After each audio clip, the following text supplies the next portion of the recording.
എന്റെ അപ്പൂപ്പൻ താങ്കളോട് ചെയ്ത തെറ്റിന് ഞാൻ മാപ്പ് ചോദിക്കുന്നു. ക്യാങ് അയാളുടെ മുന്നിൽ മുട്ടുകുത്തി നിൽക്കുന്നു.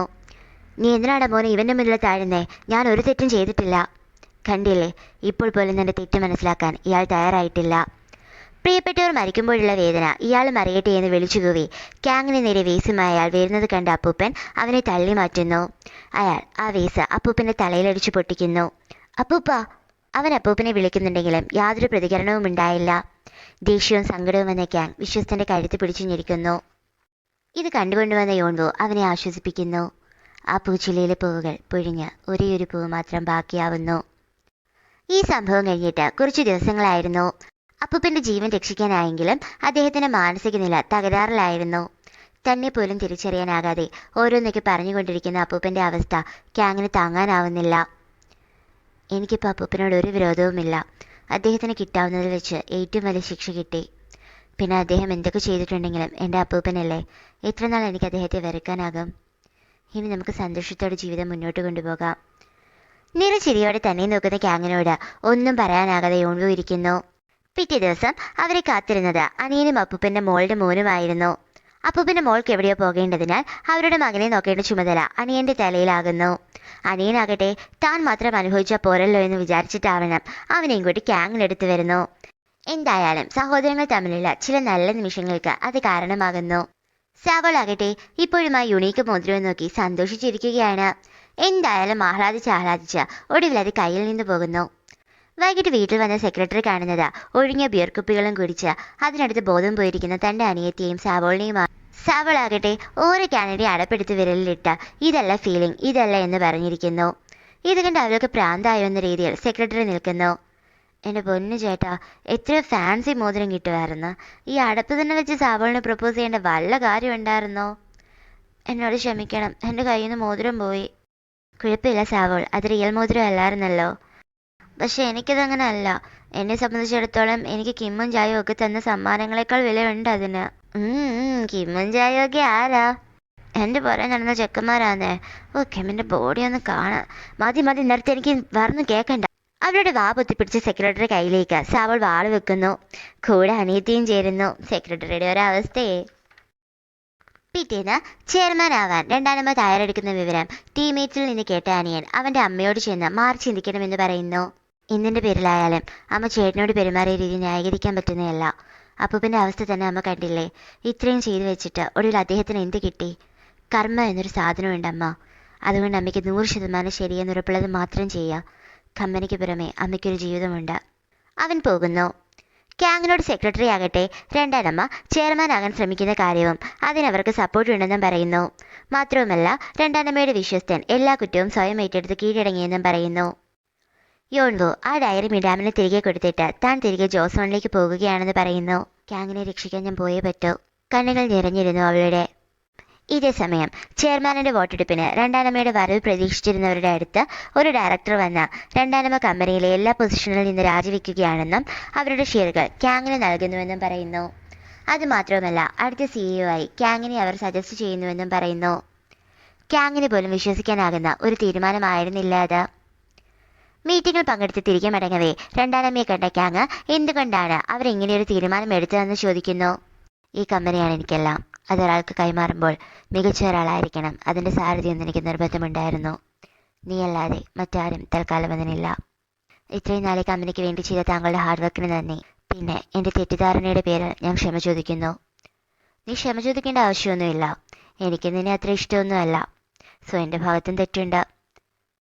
പോകുന്നതിന് മുമ്പ് തന്റെ മകനെ നന്നായി നോക്കണമെന്നും അവനെ താൻ ക്യാങ്ങിനെ ഏൽപ്പിക്കുകയാണെന്ന് രണ്ടാനമ്മ പറയുന്നു.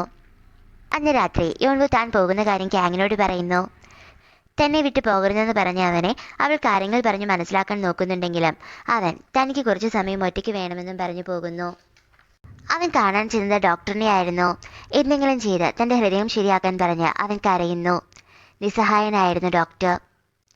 പിറ്റേന്ന് യോൺവു സാവോളിനോട് താൻ പോകുന്ന കാര്യം പറയുന്നു. യോൺവു പോകുന്നതിന് കൂടെ താനും പോകണമല്ലോ എന്ന് സങ്കടപ്പെട്ട് സാവോൾ നിൽക്കുന്നു. വീട്ടിൽ വന്ന സെക്രട്ടറി ആകട്ടെ കരഞ്ഞു കലങ്ങിയ കണ്ണുകളുമായി ഇരിക്കുന്ന സാവോളിനെയാണ് കാണുന്നത്. അവൾ അയാളോട് യോൺവു പോകുന്ന കാര്യം പറയുന്നു. കൂടെ തനിക്കും പോകേണ്ടി വരുമെന്നും. പോകല്ലേ എന്ന് പറഞ്ഞ് സെക്രട്ടറി അവളെ കെട്ടിപ്പിടിച്ച് കരയുന്നു.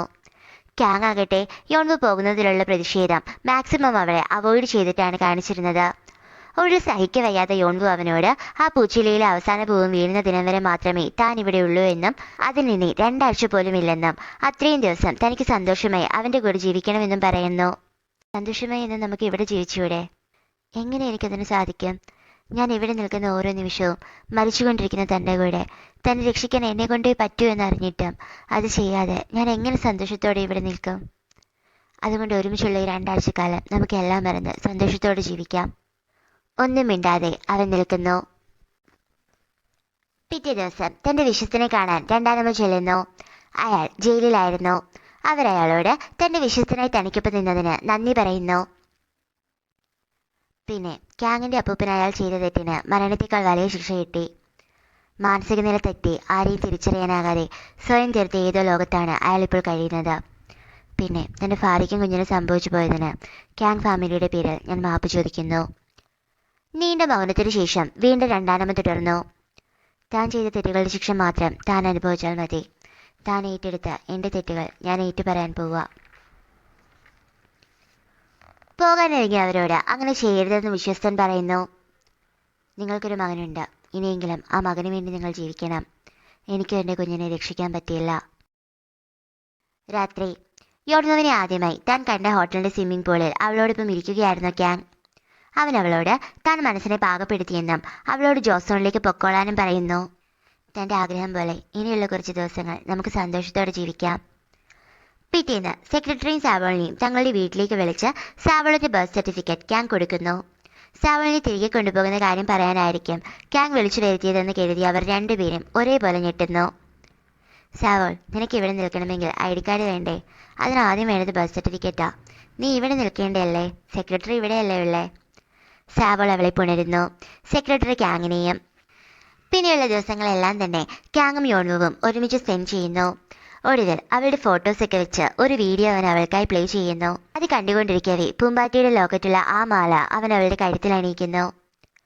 നിന്റെ കൂടെ ചിലവഴിച്ച ഓരോ നിമിഷവും ഞാൻ എന്നെന്നും ഓർക്കും. എൻ്റെ ജീവിതം സുന്ദരമാക്കി തീർത്തതിന് നന്ദി. എവിടെ പോയാലും ഞാൻ അങ്ങേക്ക് തിരികെ വരും ക്യാങ്. കാരണം എൻ്റെ ജീവനും ജീവിതവും എല്ലാം നിങ്ങളാണ്. പരസ്പരം അവർ ചുംബിക്കുന്നു. പിറ്റേന്നായിരുന്നു യോൺവോവിന്റെ ബ്രാൻഡിന്റെ ലോഞ്ചുമായി ബന്ധപ്പെട്ട TV ഷോയുടെ ഷൂട്ട്. അവളുടെ ഇന്റർവ്യൂവിന്റെ ഷൂട്ട് പുരോഗമിക്കുകയായിരുന്നു. അവസാനമായി എന്തെങ്കിലും പറയാനുണ്ടോ? അവസാനമായി ഇപ്പം എന്താ പറയാ? പാക് യോൺവോ എന്ന എൻ്റെ പേരും ഞാനുണ്ടാക്കിയ വസ്ത്രങ്ങളും എക്കാലവും ഓർമ്മിക്കപ്പെടാൻ ഞാൻ ആഗ്രഹിക്കുന്നു. ഞാനിവിടെ ജീവിച്ചിരുന്നു എന്നതിൻ്റെ ഒരു തെളിവായിട്ട്. തന്നെ കാണാൻ വന്ന സാവോളിന് യോൺവോ താൻ തുന്നിയ ഒരു വസ്ത്രം നൽകുന്നു. നിന്റെ കല്യാണം കൂടാൻ എനിക്ക് പറ്റുമോ എന്നറിയില്ല. അതുകൊണ്ട് ഗിഫ്റ്റ് ഞാൻ ഇപ്പോഴേ തരുക, നിന്റെ വെഡ്ഡിംഗ് ഡ്രസ്സ്. അവരൊരുമിച്ച് കുറച്ച് സമയം ചിലവഴിക്കുന്നു. ഒടുവിൽ സങ്കടം സഹിക്കവയ്യാതെ രണ്ടുപേരും പരസ്പരം കെട്ടിപ്പിടിച്ച് കരയുന്നു. അങ്ങനെ അവസാന ദിനം വന്നെത്തി. ക്യാങ്ങും യോൺവുവും ആ ദിനം വീട്ടിൽ ചിലവഴിക്കുന്നു. ഒടുവിൽ രാത്രിയായി. താൻ തൻ്റെ തീരുമാനത്തിൽ ഇപ്പോഴും ഉറച്ചു നിൽക്കുന്നുണ്ടോ? ഊവെന്ന് അവൾ പറയുന്നു. ഞാൻ തന്നെ പോകാൻ അനുവദിച്ചതിൽ മിക്കവാറും റിഗ്രറ്റ് ചെയ്യും. ആ സ്റ്റേറ്റിൽ കുറേ കാലം ജീവിക്കാനൊന്നും എനിക്ക് പറ്റില്ല. സോ എത്രയും പെട്ടെന്ന് തിരിച്ചു വരണം കേട്ടോ. ഞാൻ കാത്തിരിക്കാം. ഞാൻ തിരികെ വരാം. എൻ്റെ ഹൃദയം ഇവിടെ ഉപേക്ഷിച്ചിട്ട് എത്ര നാൾ എനിക്ക് മാറി നിൽക്കാൻ പറ്റും? I love you. അവർ പരസ്പരം ചുംബിക്കുന്നു. ആ രാത്രി തങ്ങളുടേതാക്കി അവർ മാറ്റവേ അവസാനത്തെ പൂവും കഴിയുന്നു. ആ ചില്ല താനെ അപ്രത്യക്ഷമാവുന്നു. താഴെ വീണ വാച്ചിന്റെ സൂചി പുറകിലേക്ക് ചലിക്കുന്നു. ആകാശത്തേക്ക് ഒന്നിലധികം ചുവന്ന ചന്ദ്രന്മാർ പ്രത്യക്ഷപ്പെടുന്നു. പിറ്റേ ദിവസം കണ്ണു തുറന്ന യോൺവോ ജോസോണിലായിരുന്നു. വെയിൽ വന്ന് മുഖത്തടിച്ചാലും ഈ പെണ്ണ് എണീക്കത്തില്ല എന്നും പറഞ്ഞ് യോൺവോവിന്റെ അമ്മ അവിടേക്ക് വരുന്നു. അവളാകട്ടെ കണ്ടപാടെ അമ്മയെ കെട്ടിപ്പിടിക്കുന്നു. വീട് പെണ്ണെ, കുട്ടികൾ മാറിയിട്ടില്ല. 10 ദിവസം കഴിഞ്ഞാൽ കല്യാണം കഴിക്കേണ്ടതാന്നോർത്തോ? താൻ തന്റെ കല്യാണത്തിന് മുന്നേയുള്ള ടൈമിലാണ് തിരിച്ചെത്തിയതെന്ന് യോൺവോ തിരിച്ചറിയുന്നു. പോകാനൊരുങ്ങിയ തന്റെ അമ്മയോട് സാവോളിനെ പറ്റി അവൾ തിരക്കുന്നു. സാവോളോ? ഏത് സാവോൾ? ആരാ അത്? നീ എന്താ സ്വപ്നം കണ്ടായിരിക്കും. താൻ മാത്രമേ തിരികെ വന്നിട്ടുള്ളൂ എന്ന് അവൾ ആശ്വസിക്കുന്നു.